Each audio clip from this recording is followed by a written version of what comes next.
E processo de pancreatite também, que forma? Isso vai levar a pancreatite? Obstrução. Exatamente. E aí você tem uma obstrução também. Às vezes, na maioria das vezes, que não é uma obstrução verdadeira, mas você tem um processo de compressão, né, pancreático, e a partir daí, enzimas pancreáticas, elas continuam a ser produzidas, mas você não consegue remover elas dali, levar elas até o intestinal. Então, o que vai acontecer é que começa a haver ruptura e autodigestão do pâncreas. Ruptura de estrutura pancreática e autodigestão desse pâncreas, levando a um processo de pancreatite, que é ainda mais grave do que uma perfuração ou uma ruptura da ruptura pancreática. Colecistite aguda, então. Elas são resultantes, na maioria das vezes, da obstrução no colo, na região íntima da vesícula biliar, ou de ducto cístico, lá na região inicial do cístico, obstrui, e a partir daí você tem um processo de dilatação da vesícula biliar, que vai levar, muitas vezes, a pequenas fissuras naquele epitélio, se dilata demais, você não tem a formação das pregas, exatamente para que haja, elas possam ser esticadas, que a bile consiga armazenar, a vesícula biliar consiga armazenar uma quantidade maior de bile. Só que aí, quando essa distensão ela é muito maior do que a capacidade de armazenamento, o que ocorre é que nós temos fístula, ou fissuras, microfissuras, nessa estrutura epitelial, nesse epitélio de revestimento. E aí, a capacidade protetiva dela tende a diminuir, porque tem extravasamento do líquido epitelial. Tá? Essas células superficiais, elas acabam por ser lesadas. Por ser lesadas, vai haver um processo de necrose. Com isso, a gente tem liberação de substâncias sinalizadoras desse processo de necrose, citocinas vão ser liberadas, por exemplo. Principalmente na vesícula biliar civil, que há uma liberação, nesse caso, de altas concentrações de prostaglandina, a partir disso aqui. E isso hidrolisa as lecitinas urinais, que são responsáveis exatamente por fazer com que haja um processo de, primeiro, diminuir a capacidade de aderência entre as estruturas de micela do colesterol, e aí você passa a predispor a formação mais rápida, aliás, o crescimento mais rápido desse cálculo, porque se propicia a junção dessas micelas de forma mais rápida também, tá? E você tem a liberação dessas misolecitinas, que são formadas a partir da primeira, a partir da lecitina. Tá? Então, esse epitélio é lesionado, vai haver liberação de lecitina, além de outras substâncias pró-inflamatórias. Tá? Essa lecitina dá origem às misolecitinas, através de ação enzimática também. E essas misolecitinas, elas são tóxicas para o epitélio biliar. O epitélio já está lesionado, já está havendo morte celular, dano na estrutura tecicular. E aí o resultado disso é o metabólico tóxico para aquela população celular. Então agrava mais ainda aquela lesão nessa população. A camada de muco, ela deixa de ser produzida, a partir daí, porque a célula está lesionada, não tem mais como produzir. E então, toda a estrutura ali da região, né, focalmente, onde está acontecendo a plano tecicular, passa a ser, ainda que não tenha sido sofrido um dano direto, passa a ser danificado pela ação agora direta da bile. Que vai estar contaminada com essas substâncias que são tóxicas naquela célula. À medida que isso acontece, já está obstruída aquela bile, né? Continua havendo dilatação da parede, porque continua sendo produzido e enviado bile lá para lá, né? Para aquela região. Aumenta a pressão do abdominal.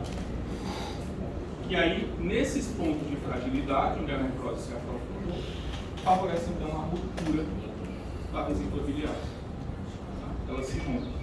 Muitas vezes essa ruptura está associada a um processo de necrose total da vesícula biliar. À medida que há dilatação e aumento dessa pressão, você diminui o fluxo sanguíneo. Diminui o fluxo sanguíneo na região. Por que aumentou? Porque ela já está estendida por conta da obstrução. E você continua tendo a chegada de bile nessa vesícula, mesmo ela estando obstruída. Então você aumenta ainda mais a pressão dela. E aí isso vai levar ao processo de necrose por isquemia. E a compressão desses vasos. E o resultado é que a vesícula biliar acaba necrosando na sua totalidade. Ela acaba necrosando totalmente. O processo de necrose ele é focal de início. Então, houve a obstrução, vai haver um processo de necrose focal, inicialmente. Essa necrose focal é pela digestão das enzimas? Isso. É pelo processo, na verdade, onde houve lesão pelo cálculo, inicialmente. Pelo processo onde houve lesão pelo cálculo. Então, lá na região do corpo dessa vesícula biliar, onde o cálculo está depositado, normalmente você vai ter, primeiro, você pode ter um processo de hiperplasia dessas células, pode ter também metaplasia intestinal aí, para tentar montar uma estrutura histológica que seja mais resistente àquele cálculo. Mas o que acontece na maioria das vezes é que essa ação do cálculo ali vai fazer com que essas células venham a morrer. Então você tem Eu posso ter tipo uma úlcera ali? Depois você tem um processo de metaplasia e no final você tem um processo de morte dessas células. Não pode acontecer tipo uma úlcera? Assim? Pode, mas vai acontecer. Vai acontecer Mas essa úlcera. Não em todo, localizado. Acontece essa úlcera localizada. E é nesse ponto que houve a ulceração que é onde vai ter esse processo de dano tecidual. Essas células, quando começam a morrer, elas começam a liberar fatores pró-inflamatórios. E aí vai ter liberação de fosfolipase, prostaglandina, em alta concentração nesse foco, aumenta a quantidade de célula inflamatória aqui. Aí ela distende. Ela continua o processo de extensão dela, continua a estender. Por conta disso, focalmente, você não tem mais a produção, por conta da toxicidade também das substâncias produzidas, você não tem mais a produção do músculo protetor, então ali é um foco de necrose. Por conta da diminuição da produção desse músculo, você tem ampliação desse foco de lesão. Certo? Associado a isso, vai haver o processo de aumento da pressão dessa vesícula. Ela dilata extremamente, a pressão aumenta substancialmente, e aí nesse foco, onde nós temos, que foi ampliado, mas onde nós temos a lesão inicial, ele vai estar mais fragilizado. E a partir daí você tem então a ruptura. A ruptura. Aí quando você tem a peritonite biliar, o que vai acontecer com relação à ruptura abdominal? Você começa a ter alteração, começa a ter digestão da gordura abdominal. Não é a desoncal que acontece na pancreatite, mas você também vai ter. E aí começa a ter dor, esse indivíduo vai ter inflamação do peritônio, começa a fazer fusão peritoneal, no meio de sutar, fica neutrópico. E aí, certamente, esse indivíduo vai ter um quadro abdominal, muita dor, com sensibilidade abdominal bastante difusa. Só que para que isso aqui aconteça, pessoal, quando houve um processo de extensão ao extrema, que levou à redução do fluxo sanguíneo, esse paciente já está sentindo uma dor absurda. Então, por isso que o processo de dela é mais difícil de acontecer. Ele é mais difícil. E assim, o paciente que negligenciou toda a sintomatologia que está apresentada até o final disso. E esse mecanismo aqui também, do processo de extensão, levar à diminuição do fluxo sanguíneo local, explicaria o fato de, na maioria das vezes, você ter a vesícula biliar infiltrada difusamente no cérebro inflamatório. Tá? Inicialmente, esse infiltrado inflamatório ele é mais focal. Mas à medida que essa distensão vai aumentando, vai diminuindo o fluxo sanguíneo e liberando o fator pró-inflamatório aqui, você vai tendo infiltração dessas células inflamatórias. Tá? Então é uma das coisas mais chamativas. Você tem uma infiltração marcada no foco de necrose, conteúdo, e uma infiltração menos chamativa por toda a estrutura de parede biliar, de parede vesícula biliar. Tudo bem? Os aspectos morfológicos. Normalmente essa vesícula biliar está aumentada, veja que a cor dela mudou completamente. Tá? Volta da vesícula biliar. Ela é verdinha. Ela é verdinha. Tá? Porque a parede é muito fina, você consegue ver o componente dentro. Então ela está bem dilatada, tem aumentado de volume. E aí na parede você começa a ter hematomas. Começa a ver manchas de sangue por conta da ruptura de capilar. Devido à distensão. Devido à distensão. Como vai? Então, mas o que acontece? Houve o processo de distensão, tornou-se mais sistêmico. À medida que se distende mais, esses capilares se rompem, e aí o sangue, ou por exemplo, a fluidez, vai derramado para a estrutura do intestino. Tá? Então, normalmente você tem hemorragias subserosas. E aí são essas manchas que a gente vai observar aqui. Ó. Elas ficam logo acima da camada muscular. Esses derrames sanguíneos.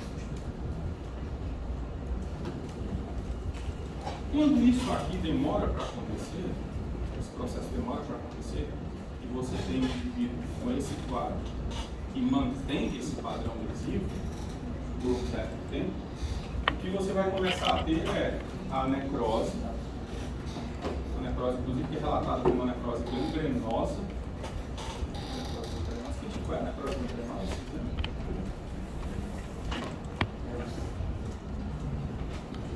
É uma necrose isquêmica. Uma necrose isquêmica. É aquela que você botou a foto numa mão amassada. É necrose gangrenosa de isquêmica. E aí, nesse caso, bom. a gente chama de necrose gangrenosa. Você nunca falou isso? E aqui, por mais que seja uma superfície interna, uma estrutura interna, ou seja, se é interna, livre de micro-organismos. Mas nesse caso, que está diretamente ligado ao trato digestivo, você tem, dada a desvitalização que esse tecido vai sofrer, a chance de um processo de infecção secundária por bactérias. Então ele chama, é uma necrose isquêmica, mas ele chama de necrose gangrenosa por conta disso, dado o risco de infecção secundária. Desvitaliza o tecido e a chance de haver ascensão bacteriana aumenta. E esse se pergunta, que alguém me pergunta também, como é que você tem uma obstrução para que isso aconteça, certo? De tudo. Porque houve todo esse processo, a necrose aconteceu. Aí agora as bactérias começam a ascender. Mas não está lá o cálculo. Como é que essas bactérias fazem para chegar lá? Por dentro do tecido. Elas vão por dentro do tecido desvitalizado e chegam lá. E aí vai haver uma complicação desse processo. Tá? Uma complicação desse processo. Como é uma cavidade peritoneal, pessoal, como é a cavidade peritoneal, vai haver um processo de exsudação. Tá? Exsudação. Vai haver um aumento desse exudado. E aí começa a haver também dano ou dano vascular, obviamente. Fibrina começa a ser liberada na cavidade abdominal. Essa fibrina, ela vai aderir nos locais dos focos de necrose. Os focos de necrose. Então você tem um infiltrado inflamatório neutrofílico com grande quantidade de fibrina aderida à estrutura. Por isso, esse padrão de inflamação e o padrão de exudado, lembra que a gente viu isso no mês passado? Padrão de exudado, padrão morfológico, vai ser um padrão fibrino purulento. Você tem a fibrina aderida a ele e o material que é exudado a partir daí é um material rico em neutrófilo regenerado. Ele vai ter, nesse caso aqui, aquele aspecto que a gente até falou na época, pão com manteiga. Lembra se de pão com manteiga? Então, a desenvolvimento ela passa a ter esse aspecto então de como não fica. Nesse momento, a parede dela já está completamente necrosada. Não é isso aqui não, tá? Isso aqui é só a hemorragia. Esse processo de oxidação que eu estou vendo, ele é bem mais tardio, certo? E aí, você tem, na verdade, aqui, uma tentativa de conter dano. A fibrina, ela vai funcionar como uma malha, tentando segurar um eventual micro-organismo que existe aqui dentro. A parede está desvitalizada, está morta já, daqui a pouco ela vai se romper. Mas antes dela se romper, você já tem passagem bacteriana. Porque então, caso há desvitalização da parede, vai passar a bactéria. E aí agrava muito mais a situação desse paciente. Então a finalidade da deposição dessa fibrina aqui é atuar como uma malha, uma trama, que envolve a estrutura danificada para ajudar a completando. E ela também vai servir como meio de condução das células inflamatórias, são microtróficos, eles se utilizam da fibrina também.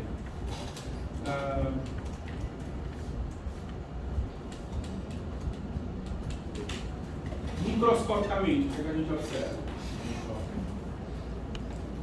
O que a gente vai observar é reação inflamatória,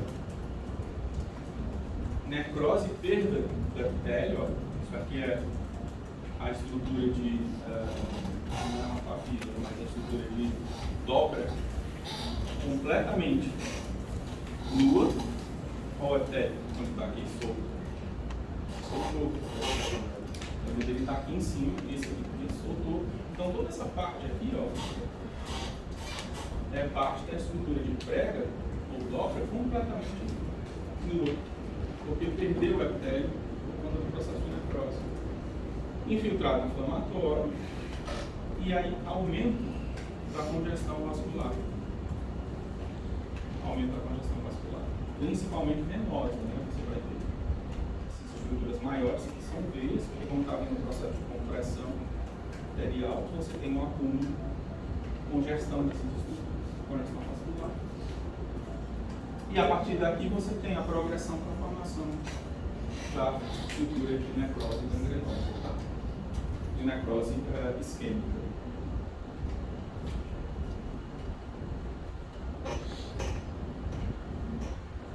Aqui é a mesma coisa, né? Só que é uma foto pegando uma área maior, mas ó, isso tudo é infiltrado inflamatório, tá? A muscular aqui embaixo. A lâmina própria está toda infiltrada por células inflamatórias, principalmente neutrófilas. E várias das áreas ó, são livres de epitélio. A prega está completamente destruída. Já fora está o epitélio solto aqui. Fragmento de epitélio solto. E realmente esse epitélio já morreu completamente. Características clínicas: dor no microfone direito, náusea e vômito, e um quadro febril também pode ser apresentado. O quadro febril vai aparecer mais quando você já tem o processo de necrose plenamente instituído, né? E aí vai apresentar por conta da liberação de pirógenos, citocinas que induzem o processo febril, aí você vai apresentar o quadro de febre dele. Antes disso, o quadro mais chamativo é a dor. A dor nessa região do corpo. Okay. Outras alterações que podem aparecer: acolia, colúria, o quê? O que vai ter acolia? Está obstruído? Não está convertendo lá. Então você vai ter acolia. O que é que tem colúria?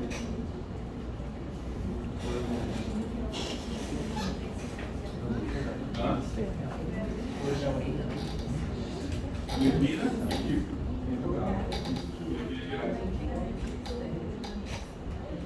vai ser secretada diretamente. Você aumenta a bilirrubina direta, a bilirrubina conjugada, né, a circulação, e aí a excreção vai ser diretamente por via renal.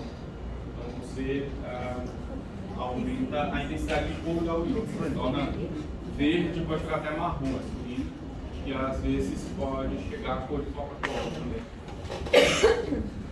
E aí você vai fumar, paciente com urina cor de Coca-Cola dificilmente sobrevive, dano renal grave, né? Principalmente quando tem doença hemolítica. Flatulência. Flatulência. Por que flatulência?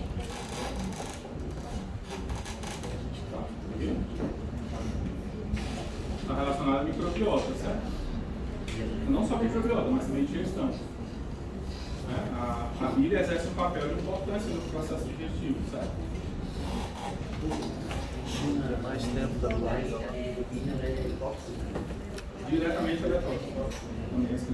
Mas vai acontecer, mas acontece o processo de excreção direta dela. Agora, a direta, ela apresenta. Agora tá feio, né? Aí é fogo, mano. Não, a indireta Foi por causa do ar? O quê? Você veio pra cá? Quando eu cheguei tava bom, porque tava com mau calor agora. Tá com frio? Aqui é complicado. Quer trocar de lugar comigo? Não. especialista nisso. Esse aqui é frio também.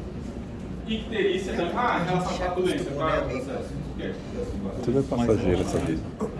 Mas aqui, esse aqui é ele bate mais aqui, Nem tudo é passageiro. Também porque você vai ter.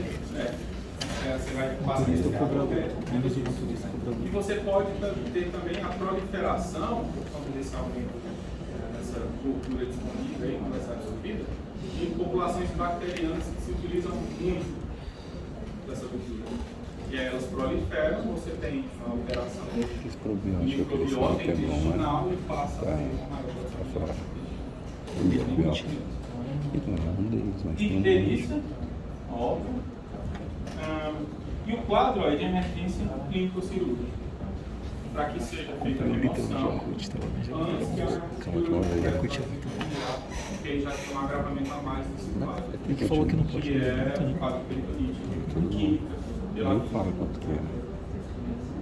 Não enjoa também. Pequenininho, muito pouquinho. complicações, superinfecção bacteriana, Química genérica. colonite ou sepsis, contra a ascensão de bactérias, tá? E elas ascendem, vão lá para a vesícula biliar, depois que a vesícula biliar se rompe, você tem um derrame dessas bactérias na cavidade intestinal. Perfuração da vesícula biliar, formação de abscesso local. Ruptura da vesícula biliar com peritonite difusa, quando no caso não há infecção bacteriana secundária. Tá? Então aqui no caso vai ser uma peritonite química mesmo, aqui uma peritonite infecciosa. Tudo bem? Fístula bilioentérica, com drenagem de bile para órgãos adjacentes, e aí vai depender do órgão que está em contato. Por que é mais fácil bilioentérica? Porque normalmente. E também pode haver esse derrame, essa fistulação, não necessariamente ela vai ocorrer entre a vesícula biliar e uma estrutura, em um órgão abdominal. Pode haver a formação da fístula direto para a cavidade peritoneal. A fístula é uma estrutura de drenagem, é um orifício de drenagem que se forma. Só que ela é um pouco diferente da úlcera, porque a fístula é organizada. Ela tem uma estrutura. É uma comunicação entre duas cavidades, mas se você for pensar assim, a perfuração também acaba sendo. Só que na fístula a gente tem uma organização de parede dessa estrutura. Normalmente ela acontece de forma lenta e crônica, e há um processo de fibrose entre elas, comunicando duas estruturas distintas. A gente viu lá na bexiga que você pode ter uma fístula entre a bexiga e o intestino e o reto. Isso tem criança que nasce com essa fístula, especificamente. Isso pressupõe uma maior infecção no intestino, uma infecção urinária constante, na verdade. Aí precisa, a partir daí, realizar uma cirurgia para corrigir. Entrada de ar na vesícula biliar, tá? Entrada de ar na vesícula biliar, a partir do intestino, da formação dessa fístula. E de bactérias direto para a bile. E, por sua vez, podem ascender e acabar se dispersando por toda a árvore biliar desse paciente. Obviamente, elas podem chegar lá no fígado, e aí o dano vai ser muito maior por conta disso. E pode ter também uma obstrução intestinal, inclusive por cálculo biliar,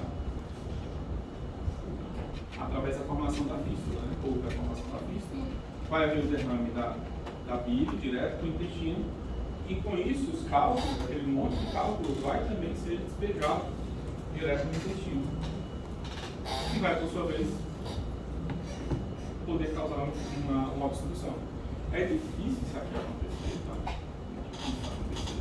A obstrução pelo cálculo no intestino vai ser muito difícil acontecer.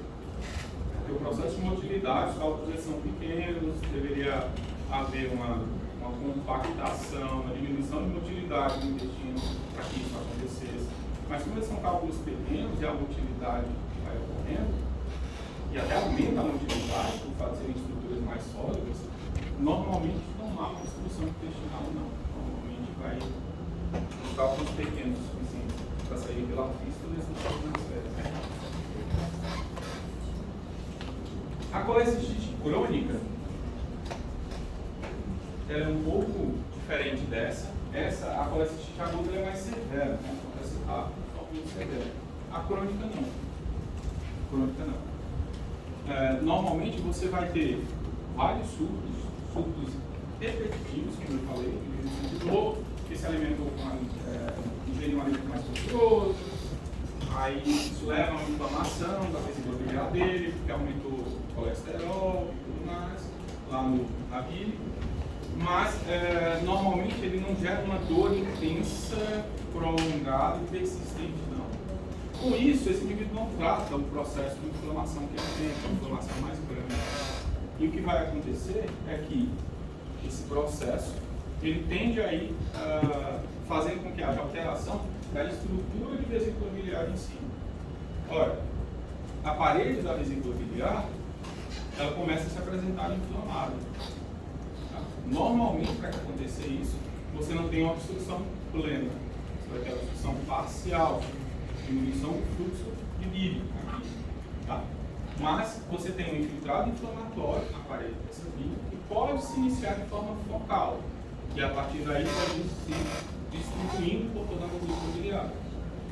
E a partir daí, então, vai ter indução à proliferação fibroblástica lá na camada de lâmina própria, principalmente.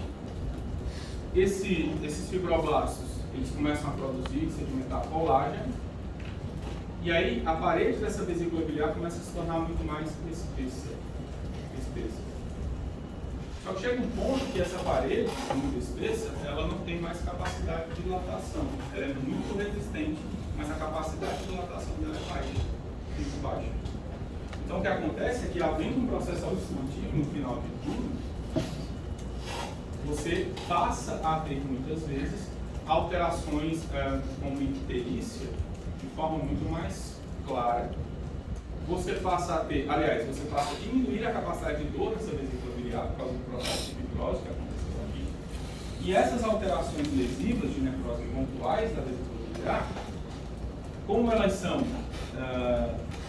elas acabam se tornando mais resistentes à perfuração por conta da sedimentação do colágeno, nesses pontos de necrose, você vai ter um processo de calcificação patológica. Então vai ter deposição de cálcio ali, lembra? Calcificação distrófica metastática, quando a gente tem foco de necrose. Distrófica, a gente vai ter calcificação distrófica dessa vesícula. Então, característica dessa vesícula normalmente é espessamento da parede, por deposição de colágeno, e focos de calcificação.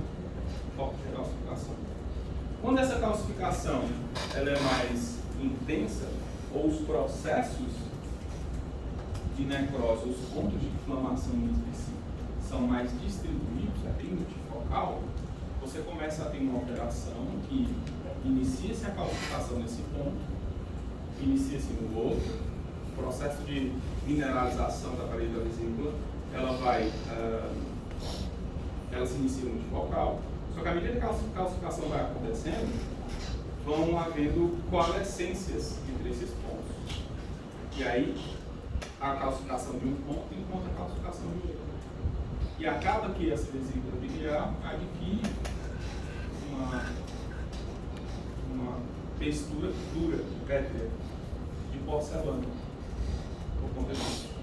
E aí ela passa a ser chamada, inclusive, de vesícula de porcelana. Ela fica clara, dura, e tem uma Mas tem outra imagem. exatamente por conta da deposição do cálcio na parede dela. Mas volto a falar, porque esse processo que aconteça, primeiro, colecistite crônica e calcificação da parede vesícula, você tem que ter, você não pode ter um processo obstrutivo abrupto. Esse processo obstrutivo, se acontece, tem que ser parcial. E normalmente o que ocorre é a formação dos cálculos, induzindo inflamação nessa vesícula biliar. Induzindo inflamação nessa vesícula biliar. Mas sem obstrução, muitas vezes. Então você tem inflamação por conta da presença dos cálculos, mas não houve obstrução. E aí você tem os focos de necrose. Como você não tem obstrução, que induz a dilatação e o processo de isquemia, a totalidade dela, esses focos de inflamação, eles vão induzindo proliferação fibroblástica. Então isso se mantém por um certo tempo. O processo de dor aqui é bem mais brando, porque não há o processo de dilatação, exatamente. A parede se torna muito espessa e esses focos de inflamação podem ir aumentando, gerando calcificação, mineralização estrófica e transformando essa vesícula em uma estrutura mais espessa com áreas multifocais calcificadas ou não. A depender da quantidade desses focos, eles podem coalescer e você ter a mineralização completa da vesícula biliar. Nesses casos, ainda que haja, quando há o espessamento dessa vesícula biliar, ainda que haja o processo de obstrução, dificilmente ela se rompe. Porque você tem uma parede muito grossa. Tá?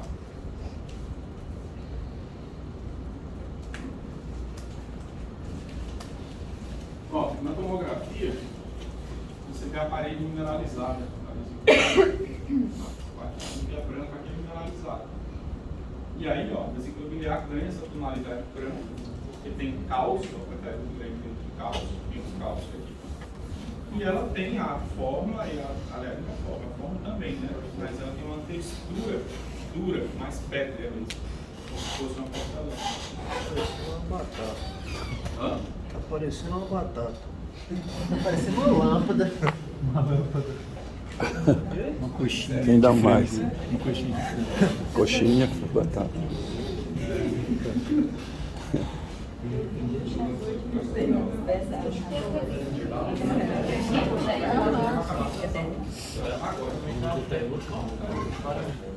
Acabou? Acabou? Não quero direto não, quero intervalo. Intervalo? Sei lá, tudo bem. Ah, ela acabou mesmo? Tem que tomar cuidado para acabar a voltação. Acidente, marinha assim.